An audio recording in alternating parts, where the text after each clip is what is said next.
Jackie Gutierrez is a sports journalist and founder of independent women's soccer news source, Women Kick Balls. Jackie, thank you for being here with us. We are so excited to talk about all things women's soccer. Of course, thank you so much for having me. I'm excited. Well, you created Women Kick Balls in 2019. What inspired you to pursue sports journalism specific to women's soccer? Yeah, so I actually grew up playing soccer for 10 years, and then when I stopped playing in high school, it was just really rough going from being super involved in the sport with my family to then not being able to play for health reasons. And then I've always been a really creative and just kind of bookworm type of kid, and so I really just was fascinated with the game and knew I wanted to just write about women's soccer. That wasn't very common several years ago. Right. And so at 17 years old, I decided I was all in on this career path. And I always talk about him, but my Uncle Joe really pushed me in the best ways possible and encouraged me. So if it wasn't for his support, I wouldn't be here and doing what I'm doing. But that's just kind of how my journey started. I know I still look 17, so that's always really funny to explain, but it's been over 8 years now, and so managing this now on my own has been just such a dream that's literally so wild to me every day when I think about the work that I get to do and just the people that I get to meet. So it's been really fun. The first issue of your Women Kicks Balls magazine documented Angel City FC and San Diego Wave FC's inaugural seasons. Now, I have to ask, what was the atmosphere like covering those two teams in their first year? Oh yeah, both of the stadiums were actually really great. So they each had a little bit of different feels, obviously with location and just their stadium size. So Angel City, they started off obviously at Cal State Fullerton, and then of course moved into the Bank. And at the Bank, if you've been there, it's just so fun. There's so much going on in terms of noise and the chants. I was there one time, and it was electric. Yeah, and I go home singing all these chants because they're just so catchy. And then of course the Wave, they started at Torero Stadium at the University of San Diego. It's about 6,000 capacity stadium. And then they of course transitioned into Snapdragon, and that was just so insane with 32,000 seats as well in their stadium. So just to see even the attendance record be broken in NWSL with their first game at Snapdragon was so insane, because you saw both Angel City and the Wave play in that opening game, and just it was literally like meshing both of those worlds together. And so that was such a fun game that I think really just impacted a huge milestone in the league and just set the tone too for what it's like to watch a game in California. So it's incredible how fast both clubs grew so quickly. And speaking of Angel City FC, the NWSL draft saw Alyssa Thompson as the number one pick to Angel City.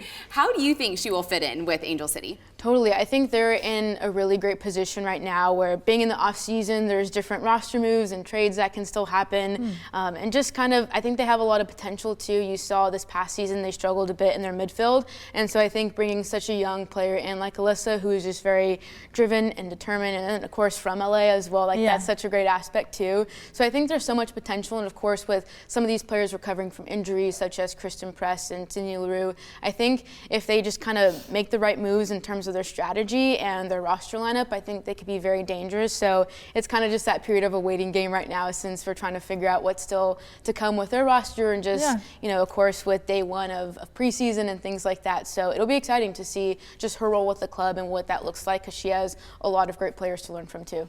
Now, what team do you think made the biggest splash in the draft? I think the Kansas City Current, just seeing them, of course, with their trades and their strategy of getting Michelle Cooper and, getting that number 2 pick was a very big deal. And then just all the other players to follow as well. For me, it was a very standout moment, just kind of seeing their strategy. How special for you, first in-person draft that you covered? I know there was so much going on there, but what was maybe your favorite storyline from this year's NWSL draft? Yeah, it was definitely a long night, obviously, with, just standing and taking photos and being around the draft for a bit. There were a few different aspects. One, I love seeing the NWSL Players Association being represented there. So I don't know if they showed it on camera or not, but after a player got drafted and walked off the stage, Megan Burke, who's the executive director of the NWSLPA, introduce herself personally and just let the players know the resources available and just what they're there to do and how they're there to advocate for the players. And I just thought that was such a great aspect because, of course, seeing all the history in the league and just some of the findings from these reports,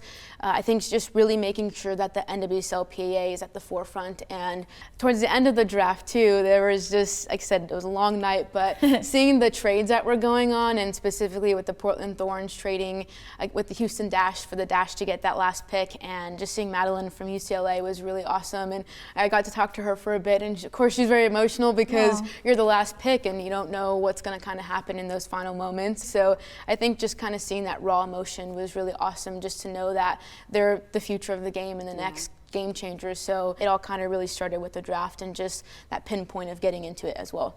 Reports of misconduct in the NWSL shook the soccer world last season.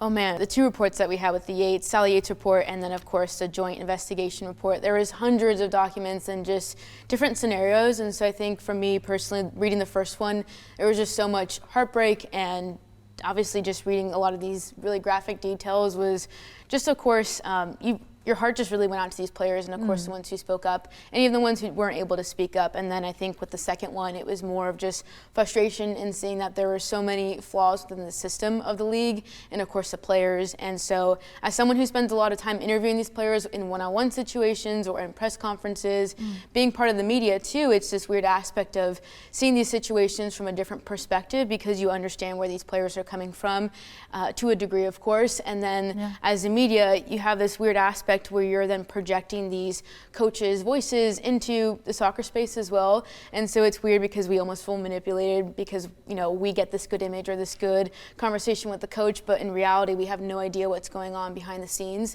And so I think there's a lot of different aspects to process for that, but for me, it was just a huge reminder of thinking about the players' voices and how we need to do our best to elevate those as well. And so when it came to these reports and these findings, for me, my biggest thing as a journalist is thinking about how can I add value to these conversations and bring a new voice to the table versus just repeating information or kind of going along those lines. And so for me, it was really just trying to make sure that the players' initiatives and some of their goals are being amplified as well. But I'm looking forward just to seeing all the things that they're going to do. I think all these players have such an incredible strength, as well as, of course, playing on the field and what they bring to the table there, but off the field as well. They are just some of the most genuine people that I get to work with. And so that's a huge honor to be able to just be a part of their stories and try to make that possible as well. Just from your perspective, how do you think these teams, players, coaches, the league in general, how do they move forward and kind of leave this behind and create a brighter future? Yeah, I think with the NWSL's action plan of trying to, they have it broken down into a few different steps, and one of them was to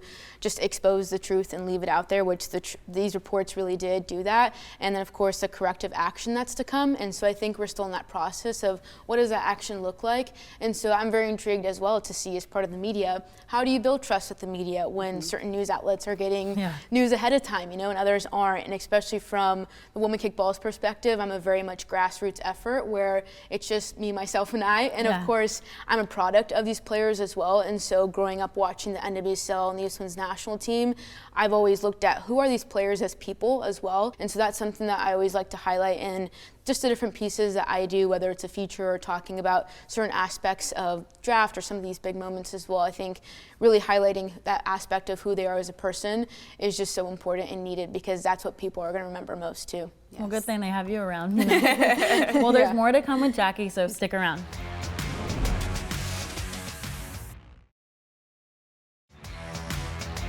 The Women's World Cup starts on July 20th, hosted by Australia and New Zealand. The U.S. Women's National Team just played their first of two friendlies against New Zealand, winning 4-0. What were some of your bigger takeaways from this game? Oh yeah, the game was just so intense, obviously, because it's the first one back. And so I think there's a lot of anticipation and excitement and maybe an aspect of pressure too, wondering what that roster lineup is going to look like, goal scoring aspects as well. And so with the game against New Zealand, it was interesting to see the first half be, you know, just not getting much scoring action there, and there was a few attempts, but then the second half to get 4 goals, that's a big, you know, change in terms of what that looks like. And even at halftime, you hear Midge Purce saying, yeah, I think we're going to get a talk in the locker room, you know, from their coach, because just nothing was really happening. And so I'm curious too, just to know like what those conversations look like, how did they play out. Of course, they made some substitutions, which I think was needed in long term, or I guess the next 6-7 months leading up to the World Cup. They only have 7 games left with the national team, and so that's not a whole lot of game time and practice time that you're getting in. So I think they really have to utilize every opportunity to prepare for what's next, especially if you want to see a 3rd World Cup win. So I think that's a big takeaway that they probably have to look at as well. Yes, well, our women are hoping to break a record, right? Going for their 3rd consecutive World Cup win. What do you think will be their biggest challenge in the World Cup? Oh yeah, I think it's definitely going to be the consistency part, because you can get through some of the beginning games and sure, you might be struggling a little bit in terms of figuring out your opponents and their strengths and weaknesses. But then I think the biggest thing too is making it through the round of 16. That's always a big challenge as well. So I'm not entirely sure how I feel about where they're at or just what that looks like, but I think for them, they're really going to have to nail down some of those key pieces of finishing touches and what does that look like, because if you look at the U.S. Women's National Team several years ago in some of their earlier World Cup wins in 2015 or 2019, you kind of always had those strong dynamics of different duos, whether it was Alex Morgan, Abby Wambach, different things like that. And so I think I can't really pinpoint what does that look like for them, of who those key players are that can really, you can count on them, they're going to deliver. But I think seeing some of these younger players as well who are coming back from injury is always such a huge testament of just their potential too, because in a World Cup stage, that's obviously very different compared to just some of these friendly games that sure are preparing you, but the aspect of being in a World Cup match and in New Zealand, like that's such a huge deal. So I'm sure that kind of feeds into just some of their performance and the excitement that goes into it too. What about the other young players? What do you think the future of soccer looks like in this country? It's dangerous just thinking about what they're going to do, because they're already such great players, and just their performances at the U.S. youth national teams, and then of course Jaden Shaw with her club team, San Diego Wave. I say that because I'm a little biased in obviously seeing some of her performances live, and then too with Alyssa Thompson being at Angel City, like you see these players and they're almost getting younger because of how good they are. And so I think it'll be really exciting to see that mix of veteran players along with these newer players who are just trying to who have the soccer aspect down, but are then trying to develop too as a player and what it's like in terms of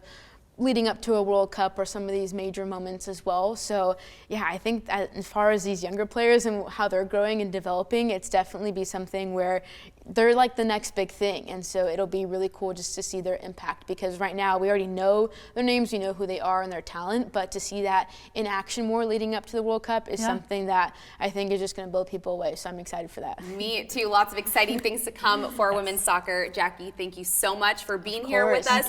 Hopefully you can come back and break down the World Cup after the USA wins it all for us. Thank you for being here. Let's do it. What's up, YouTube? If you're looking for all things women's sports, subscribe below. WSN is the first network dedicated to women's sports, so hit that subscribe button and never miss a goal, bucket, or birdie. Every athlete has a place they own. Let's go! The rink, the slopes, the barrel, the fairway, the field, and this court. And without a doubt, this court. She makes it! It's about time to welcome the first, the only That was awesome. Women's Sports Network. 24 hours a day, 7 days a week. Oh yeah, it's game on.